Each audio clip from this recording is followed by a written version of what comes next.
Good morning, everyone. Wherever you are in the world, I hope you and your loved ones are healthy and safe. My name is Randy Bell, and I'm the director of the Global Energy Center at the Atlantic Council. Thank you all for joining us today for EnergySource Innovation Stream, where we aim to highlight new energy technologies with the potential to reshape the global energy system. Today, we will be hearing from Trude Sundset, Chief Executive Officer at Gassnova, who will discuss how Gassnova is building a large-scale carbon capture and storage project in Norway called Longship. But before we get started, we're going to try something out new today. We'll be running a quick poll to get your thoughts on what the minimum price range on carbon needed is to drive carbon capture, storage, and commercialization. So first, let's go to the poll and we'll share the results at the end of this episode. You'll have, Roger, can you pull up that poll? I'm not seeing it, but I'm guessing that's because, okay, I'm getting a note that I'm not seeing it, but you are. So you have 30 seconds to respond. Well, I'll go through the administrative details. First, you can follow us on Twitter at AC Global Energy and use the hashtag InnovationStream. Second, after the presentation, you can submit questions through the Q&A function on Zoom, and I will try to get to as many of these as I can. If you are watching on another platform like YouTube, unfortunately, we cannot take your questions. Okay, we're going to wrap up the poll now. So thank you to all who participated in this. We'll get to the answer. We'll see what the results look like at the end of the program. But now, please let me welcome Trude Sundset to the Atlantic Council. Trude, thank you so much for joining us today. Thank you very much for inviting me. My name is Trude Sundset, and I have the pleasure of heading Gassnova, and that is a state enterprise, and we coordinate Norway's full-scale project for carbon capture and storage on behalf of the Norwegian government. And Gassnova's responsibility also includes the technology center at Mongstad and also a research and development program called Climate. Norway introduced an offshore CO2 tax, a quite high CO2 tax, in the early 90s. And this led to an oil and gas industry with the lowest emissions in the world. And in addition, we got successfully applying CO2 capture and storage as a part of that business. And that is what we're building our experience on. Part of Gassnova's mandate is to share our learnings with authorities and industries in other countries. If you could please take the next slide. There are many studies and scenarios that have shown that without using CCUS or CCS, we will not be able to meet the Paris Agreement goals. In fact, some industries cannot survive without CCS in the future where we need to go to low or zero emissions.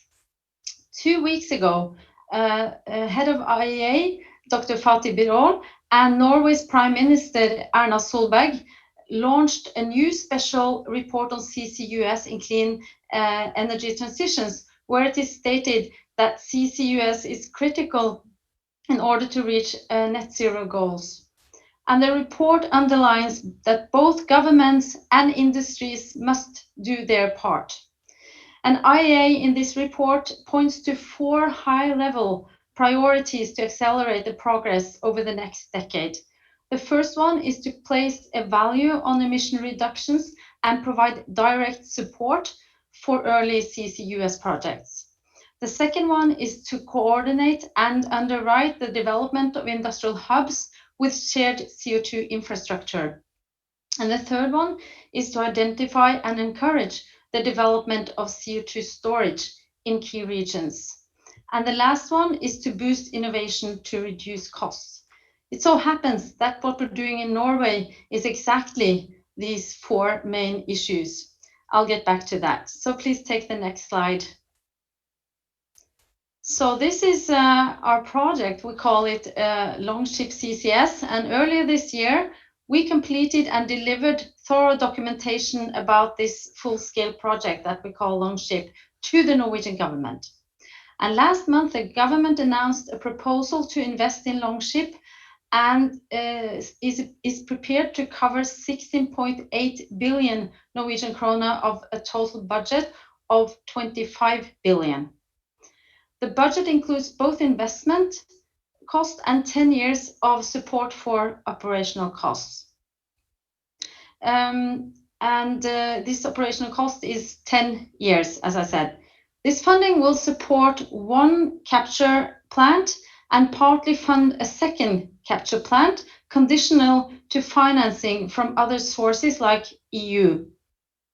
In addition, the government will support transportation and storage of CO2 in an infrastructure. And in December, the Norwegian Parliament will vote on this proposal in connection with the state budget for 2021. Actually, it was put forward to the Parliament today, earlier today. And the Longship project not only marks an important milestone in Norway's climate efforts, it's also the largest ever industrial climate project in Norway. So we are very proud of this. If you take the next slide, this shows the project in more detail. And for the past 5 years, Gassnova has worked alongside 2 industrial partners in Norway to mature CO2 capture projects. So the plan is to capture 400,000 tons of CO2 each year from Heidelberg Cement. So it's a cement factory. And this is the project that the government will support fully. The plan is also to capture a similar amount, 400,000 tons of CO2, from Fortum's waste to energy plant in Oslo. And this is the project that is not fully financed yet. The CO2 will be transported by ship to an intermediate storage on the west coast of Norway.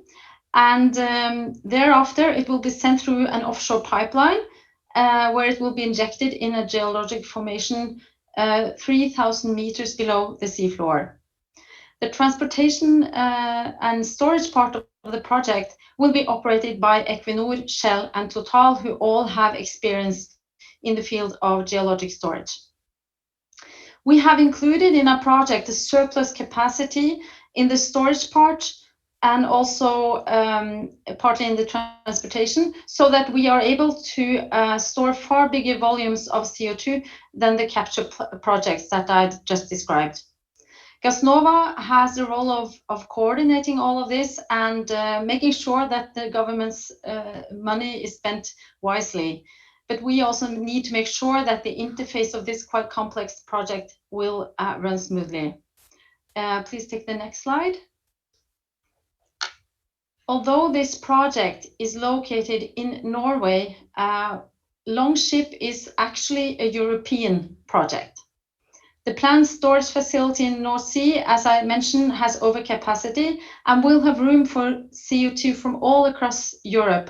So this is in fact an open access transport and storage infrastructure that we are establishing. And as such, it will represent an opportunity for a wide range of industries and companies looking for ways to meet emission reduction targets. And this is a good solution for existing industries, and it represents new ways of cooperating across geographical boundaries. And on this slide, we have shown that many industries and countries already have indicated interest. In addition, we believe that CCS can contribute to develop new business opportunities, for instance, based on hydrogen produced from fossil fuels in combination with CCS. At Gassnova, we are currently experiencing an increasing interest, not only in our project and the way that we've organized it, but also CCS in general. We experience this from other industry, from numerous types of industries, from different organizations and authorities all over the world, not just in Europe, of course. Please take the next slide.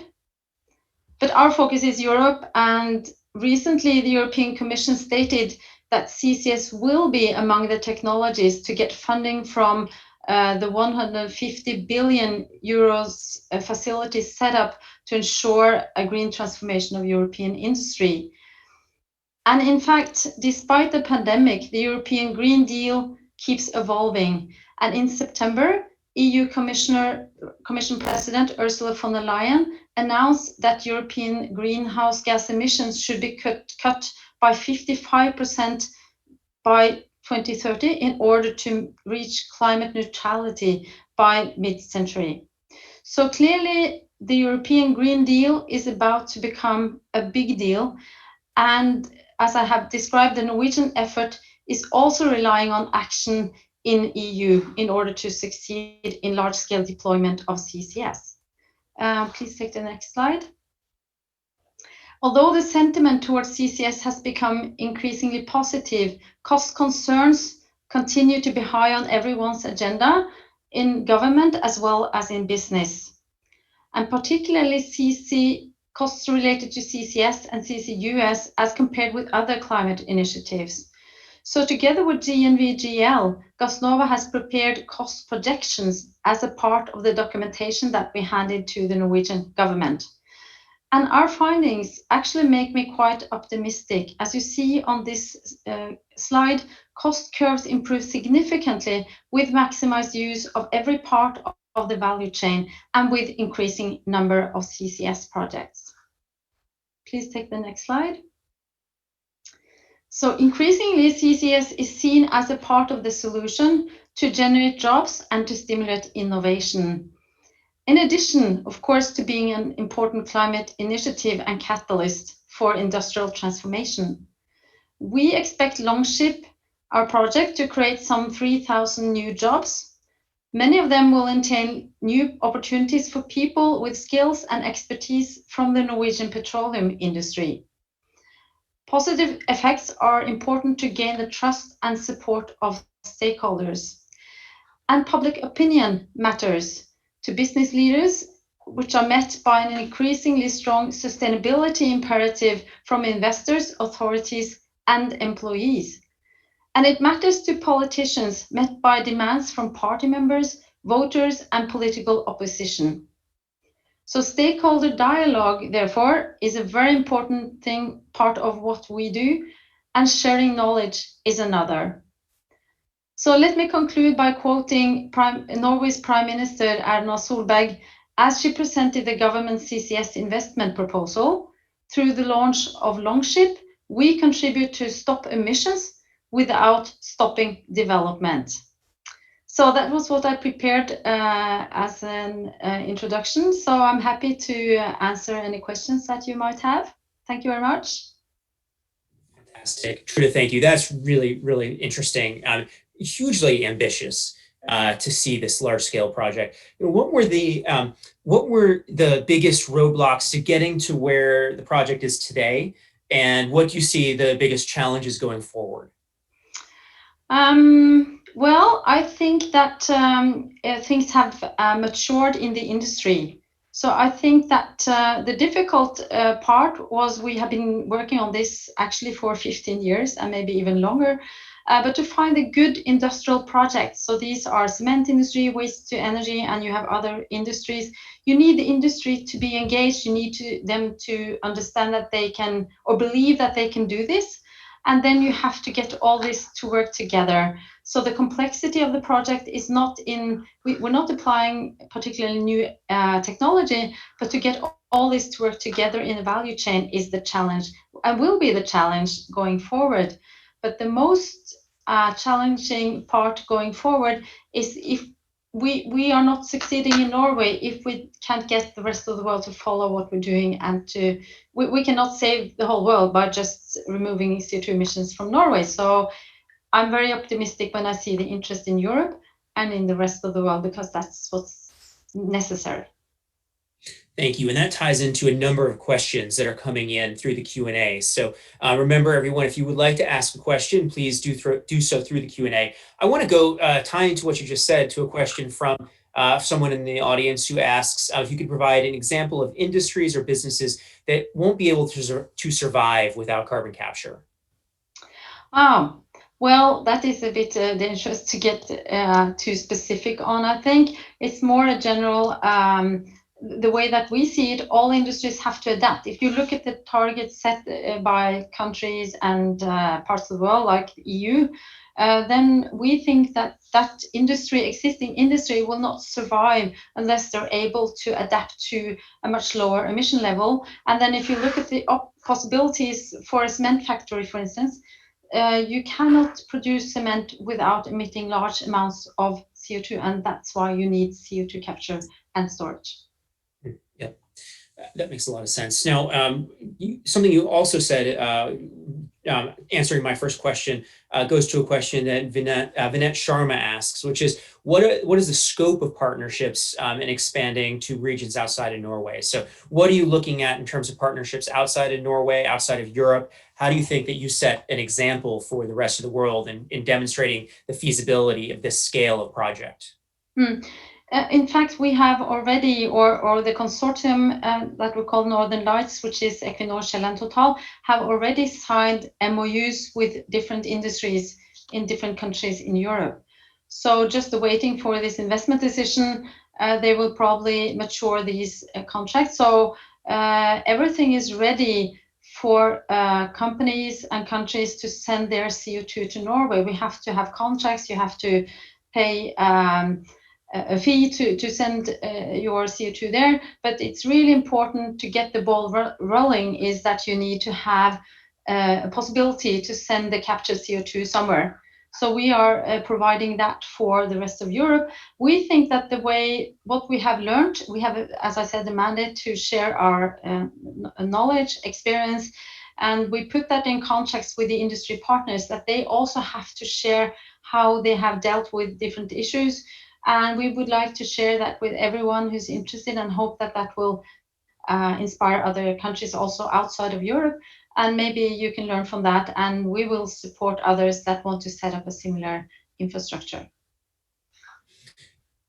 That's really fantastic. There are a number of questions coming that relate to this, and really in terms of cost.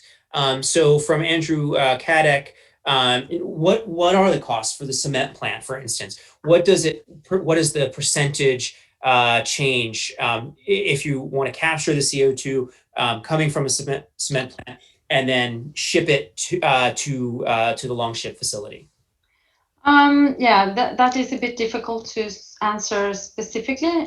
These are contracts that are not all that open as well, and this is the first time you're doing it. So I cannot answer exactly.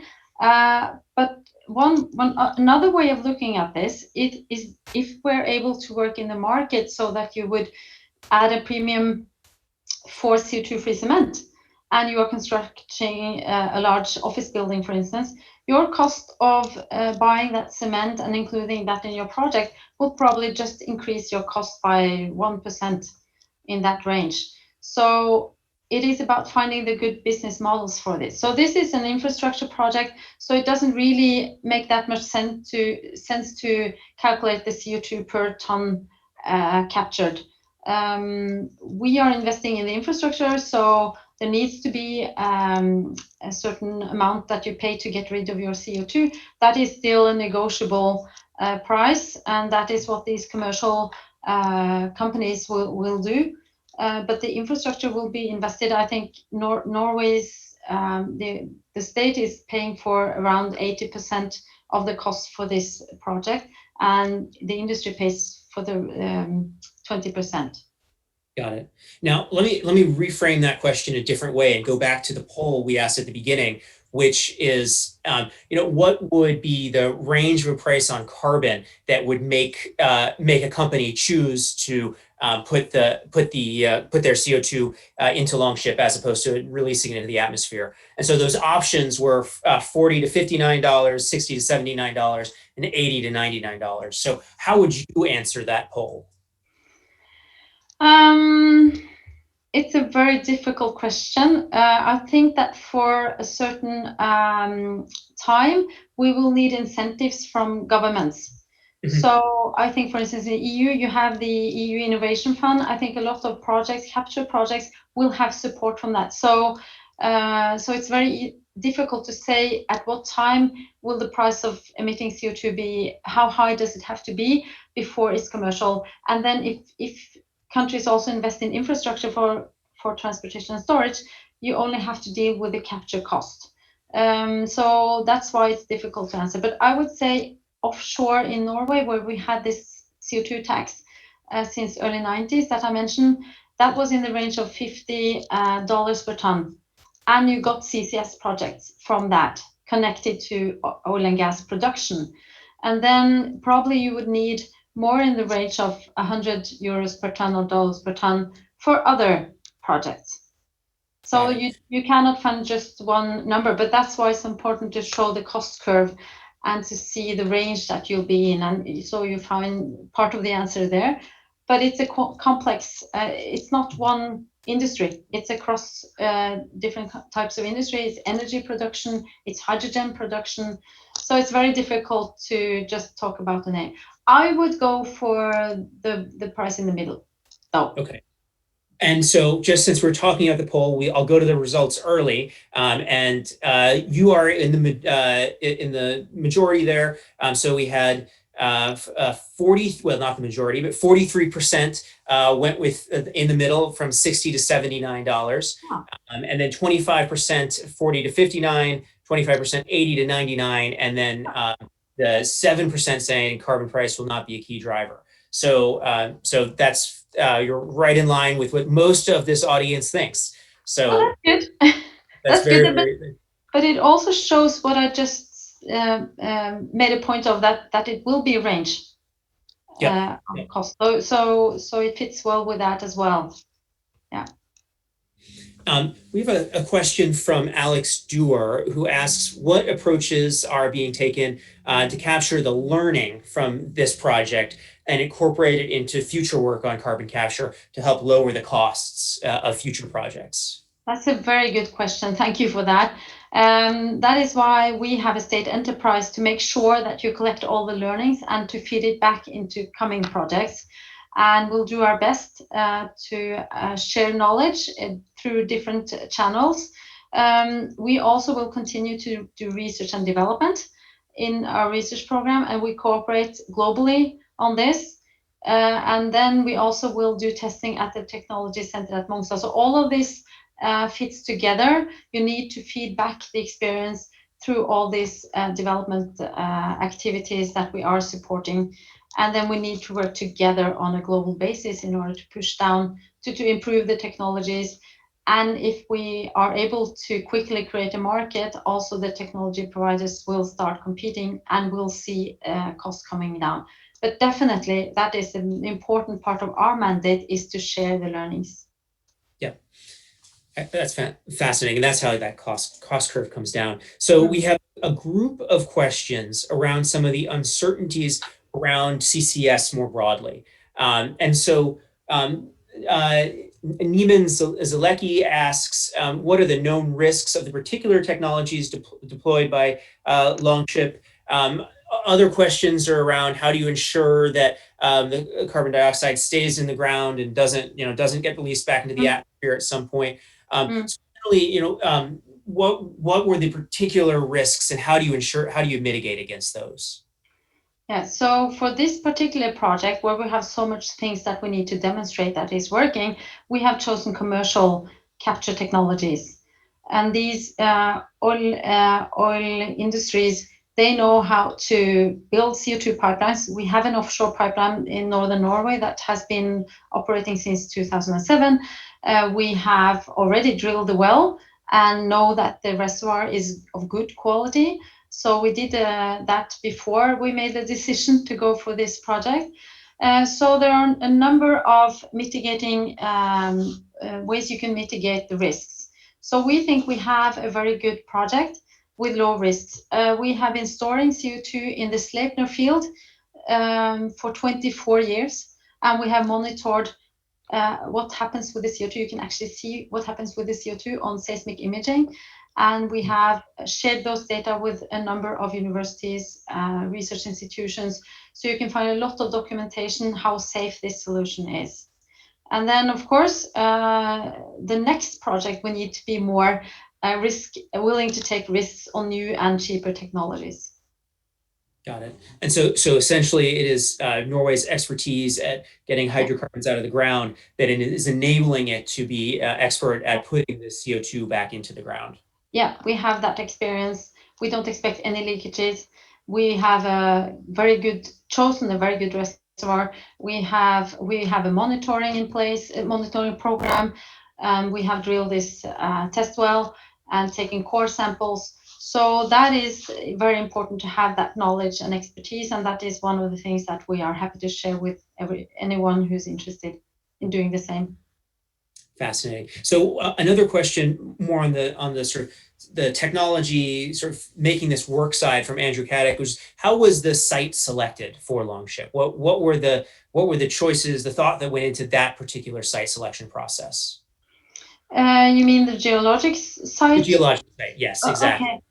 Yeah, so that was a long process actually. So that is done in cooperation with us, and but particularly the expertise from Equinor, Shell, and Total. Mhm. So we do have a lot of knowledge, and you have a lot of different potential storing sites in the North Sea.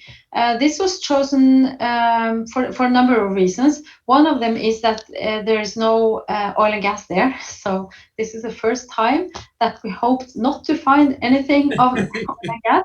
So it's chosen very carefully because there hasn't been any looking for oil and gas there. So there are no previous wells to keep an eye on.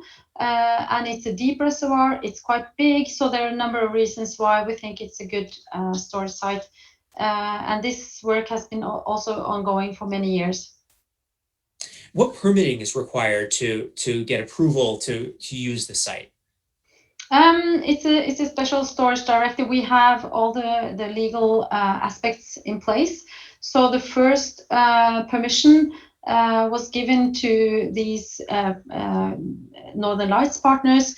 I think it was last fall. So you go through a similar process that when you want to explore oil and gas and get permission to look for oil and gas, you get the same similar permission to store CO2. So we're using that experience as well. And it's the Ministry of Oil and Energy that also gives you the permission to store CO2. And then you have to obey everything that is a part of the normal oil and gas business in North Sea.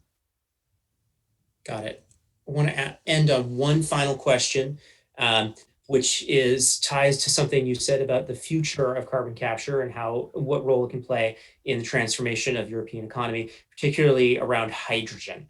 Mhm. Of course, the conversations around hydrogen are all the rage these days. So I'd love to know what Gassnova's hydrogen strategy is and what role you see Gassnova playing in developing a hydrogen economy. Yeah, that's a very good question. Gassnova is focusing completely on CCS as such, but obviously, if you are going to produce hydrogen from, for instance, natural gas, you would Mhm. need, yes, so you need to look at this from a combination. We do have expertise in technologies for CO2 capture, and it happens to be that a lot of that same knowledge you can apply for hydrogen production with CO2 capture. So I'm a chemical engineer myself. This is kind of two sides to the same equation, kind of. And then Norway is working on their hydrogen strategy, and I know EU is working on hydrogen strategy. So there are a lot of unknowns here. You probably will see different technologies developing, but we believe if you are to produce hydrogen in really big volumes, it's a good solution to do it from fossil fuels with CCS. Yeah, yeah. Very hard to achieve a large scale hydrogen economy with just green hydrogen, at least in the short to Yeah. medium term. Yes. So it seems like Yeah. it's a crucial piece of getting the hydrogen economy off the ground. Yeah. Well, thank you so much. We are out of time. Trude, that was a really fantastic conversation, a really ambitious and important project. Looking forward to following it as it continues to develop. Thank you all for tuning in. Thank you for filling out the poll. We hope you liked that innovation for today. We'll try to keep that going if you like it. Next week, Innovation Stream is off because the Atlantic Council is hosting its annual Distinguished Leadership Awards, which celebrates high achieving leaders for their versatile contributions to the strengthening of the transatlantic relationship. So you can see our website to learn more about this year's honorees. We'll resume Innovation Stream programming the following week, and it will feature a presentation from the National Renewable Energy Lab. Thank you to everyone who helped put this event together, including Mercedes Sapupo, Laura Macedo, Roger Morales, Frank Wiley, and Olga Hokova. This presentation will be available on the Atlantic Council website, YouTube channel, Facebook, and Twitter, so please do share it with your colleagues. Thank you again for joining us today, and thanks for continuing to follow Innovation Stream. I think this is our 28th episode, and we're looking forward to seeing you again in 2 weeks. So thanks so much, and stay healthy until we see you again.